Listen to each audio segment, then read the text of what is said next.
Hello दोस्तों, स्वागत है आप सभी का अजीत यूपीएससी जर्नी चैनल पे। तो दोस्तों कैसे हैं आप सभी। आशा करता हूँ आप सभी स्वस्थ होंगे, मस्त होंगे। तो दोस्तों जैसा कि आप सभी को पता लग गया होगा कि आज का हमारा वीडियो किस टॉपिक पे होने वाला है। सबसे इम्पॉर्टेंट टॉपिक है आज का हमारा जो है यूपी पीसीएस 2026 की दृढ़ नीति पर। ठीक है, मैं आज तक अपने 5 वर्षों के गहन अध्ययन के बाद जो निष्कर्ष निकाल पाया हूँ इसका यूपी पीसीएस के लिए कि हमको क्या करना चाहिए, क्या हमारी स्ट्रेटजी रहनी चाहिए, वो आज आप सभी के समझ साझा करने जा रहा हूँ। ठीक है, तो हम देखते हैं कि यूपी पीसीएस जिन लोगों को, जिन भाइयों को, जिन बहनों को हमारी, या मुझे भी, मैं भी दूंगा ये अटेम्प्ट 26 वाला, तो निकालना मतलब एग्ज़ाम देना नहीं बल्कि निकालना है, तो वही लोग ये वीडियो देख सकते हैं। ठीक है, क्योंकि मैं इतना अच्छा यहाँ पे आप सभी को बताने वाला हूँ, समझाने वाला हूँ कि आप लोगों को लगेगा कि हाँ आई कैन डू इट, मैं कर सकता हूँ। ठीक है, चलिए अजीत यूपीएससी यानी चैनल पे आप सभी का स्वागत है। और अब हम अपने चलते हैं बारी बारी से, आगे का जो भी स्टेप होता है मैं आप सभी को फटाफट से समझा देता हूँ, क्योंकि ज़्यादा समय नहीं लेंगे, क्योंकि आप सभी को पढ़ाई करनी होगी, मुझे भी करनी है। ठीक है, चलिए अब हम देखते हैं कि आने वाला एग्ज़ाम 2026 में पीसीएस का जो प्री एग्ज़ाम होगा उसका समय हमारे पास कितना है। तो टोटल समय हमारे पास अभी लगभग 10 महीने 19 दिनों का समय है। ठीक है, इतना समय हमारे पास है, मतलब समझ सकते हो कि अभी हमारे पास प्रॉपर समय है। ठीक है, प्रारंभिक परीक्षा जो होनी है वो होगी 24 मई 2026 को। 24 मई को स्टार्ट होने वाली है हमारी प्रीलिम्स एग्ज़ाम। ठीक है, इसके बीच में मेंस का जो अंतराल होता है 3-4 महीने होता है, सभी को पता होगा। चलिए नेक्स्ट हमारी स्ट्रेटजी स्टार्ट होती है कि हमको कौन सी स्ट्रेटजी फॉलो करनी चाहिए ताकि हमारा एग्ज़ाम 2026 में सिर्फ हम देने ना जाएं बल्कि अपनी एक सीट पक्की करने जाएं। चलिए आप सभी मेरे साथ बने रहिए, मैं आप सभी को बताने जा रहा हूँ हमारा पहला पॉइंट। हमारा पहला पॉइंट ये कहता है कि मजबूत अध्ययन योजना बनाएं। अगर आप यूपी पीसीएस 2026 देने जा रहे हैं तो आपके पास एक मजबूत योजना होनी चाहिए जिस पर आप कार्य कर सकें। ठीक है, उसमें क्या हो सकता है कि अपनी पढ़ाई के लिए एक विस्तृत योजना बनाएं जिसमें प्रत्येक विषय के लिए समय निर्धारित करें। देखिए समय निर्धारण जो होता है यूपीएससी या यूपी पीसीएस या किसी भी स्टेट लेवल या वनडे के एग्ज़ाम में भी सहायता करता है, भरपूर सहायता करता है। उसके बिना सब अधूरा होता है।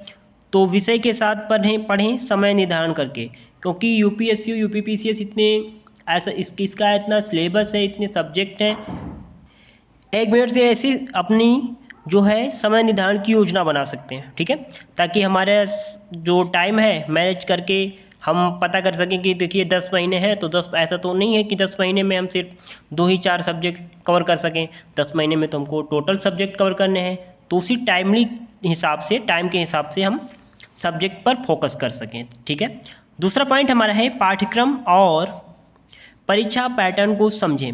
बहुत से स्टूडेंट क्या करते हैं, एस्पिरेंट जो होते हैं, कि पाठ्यक्रम को नहीं समझते हैं, ना उसके परीक्षा पैटर्न को समझते हैं कि एग्ज़ाम आखिर कह क्या रहा है, किस चीज़ का एग्ज़ाम है, एग्ज़ाम में पूछा क्या जाएगा, और बिना ये सब समझे प्रिपरेशन स्टार्ट कर देते हैं, पढ़ाई स्टार्ट कर देते हैं, लेकिन उनकी कोई दिशा नहीं होती है, पता नहीं चलता है कि वो किस दिशा में जा रहे हैं, उनकी स्टडी किस दिशा में जाएगी ये उन्हें ज्ञात नहीं होता है, ना ही हमें ज्ञात होता है। ठीक है, तो ये ज्ञात करने के लिए, अपनी दिशा अपने समझने के लिए, अपने ज्ञान को क्या करना चाहिए, एक परीक्षा पैटर्न फॉलो करना चाहिए जिस पर बेस्ड एग्ज़ाम प्रीलिम्स में या मेंस में आए हुए हैं, हमको उसे फॉलो करना चाहिए। खासकर पाठ्यक्रम तो सभी को याद होना चाहिए, मन में और मस्तिष्क में दोनों जगह होना चाहिए।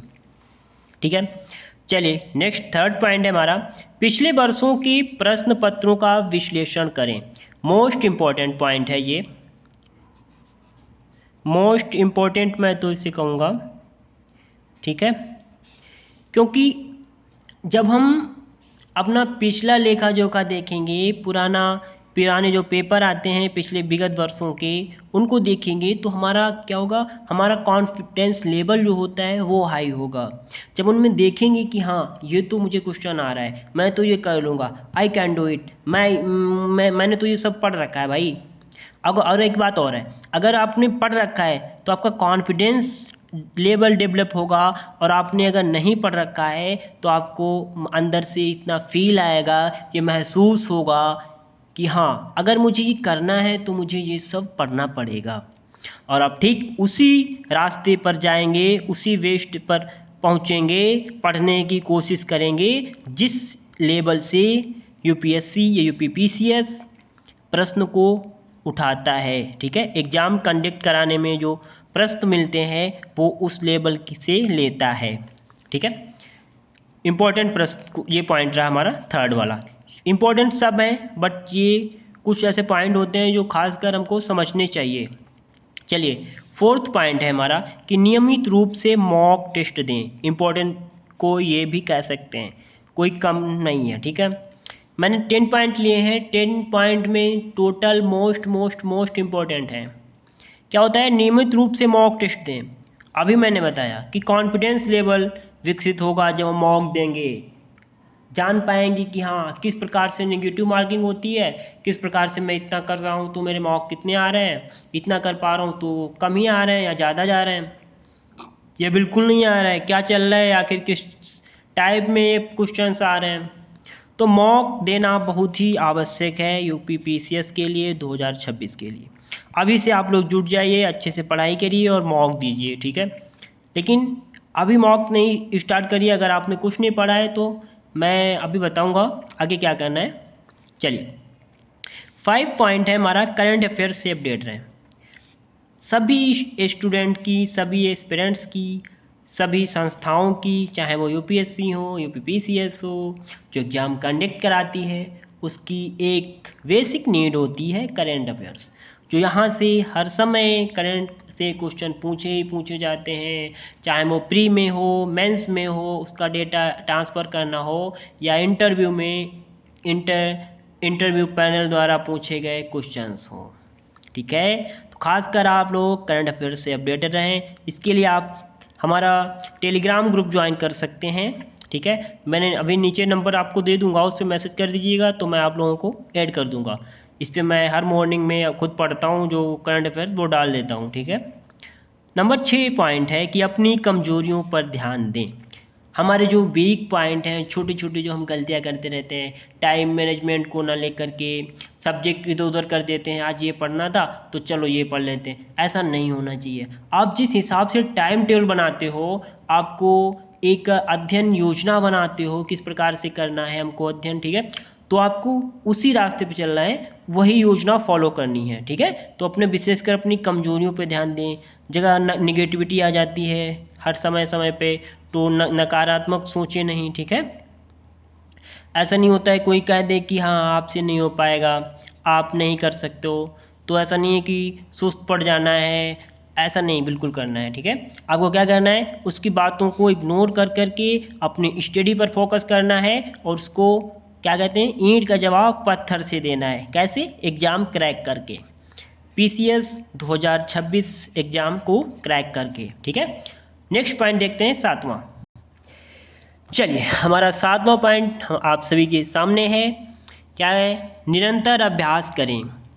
वो कहते हैं ना, करत करत अभ्यास के जड़मत होत सुजान, रसरी आपत, ऐसे करके कुछ चौपाई है, जो जड़ पर पाथर पड़त निशान, कि वो कुएं से रस्सी द्वारा जल भरा जाता है तो रस्सी से कुआं घिस जाता है, कुएं की जो पार होती है, और तो उससे भी उसके ज़्यादा निशान पड़ जाता है। तो अगर आप निरंतर अभ्यास करते रहेंगे तो ऐसा कोई कार्य नहीं है दोस्तों जो आप लोग कर ना सकें।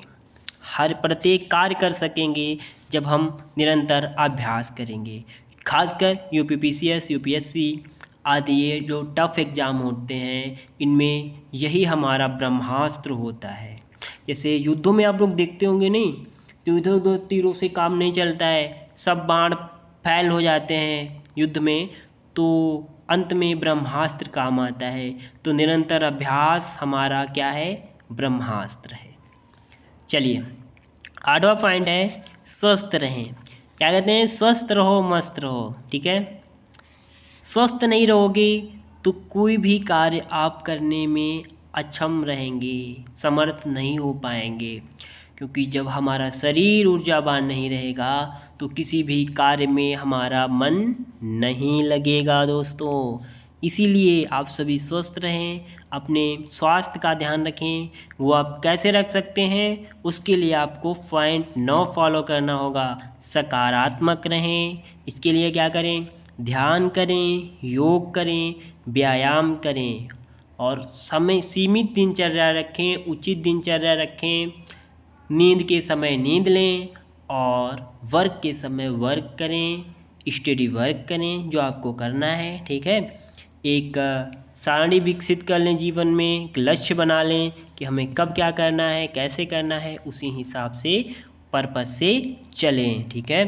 और 10वां पॉइंट जो सभी का आधार है इन 9 पॉइंट्स का, वो है हमारा NCERT। अगर हमने PCS बनने का, SDM बनने का ये सपना 2026 में हम लोग देख रहे हैं, तो हमें उनका नींव मजबूत करने का कार्य कौन करेगा, NCERT करेंगी, ठीक है। विशेष रूप से हमारा महत्वपूर्ण पॉइंट था।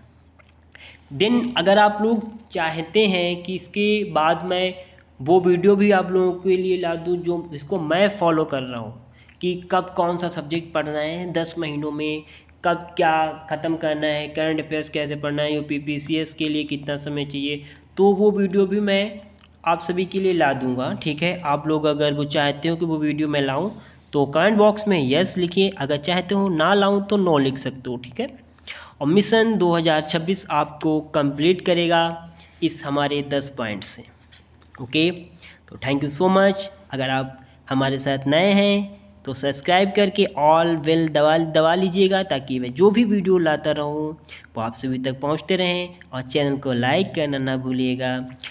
अगर आप सभी को हिंदी मीडियम से कोई भी दिक्कत आ रही है, नोट्स चाहिए हो किसी भी सब्जेक्ट के, तो आप यहाँ पे व्हाट्सअप मैसेज कर सकते हो। करंट अफेयर्स के लिए भी व्हाट्सअप मैसेज कर सकते हो, ठीक है। अदर जो भी एक्टिविटीज़ हैं, जानकारी के लिए आप लोग व्हाट्सअप मैसेज कर सकते हो, और ख़ास करके नोट्स के लिए, ठीक है। Thank you so much. आप सभी स्वस्थ रहिए, मस्त रहिए, और 8वां और 9वां पॉइंट ध्यान में रखते हुए धन्यवाद आप सभी का।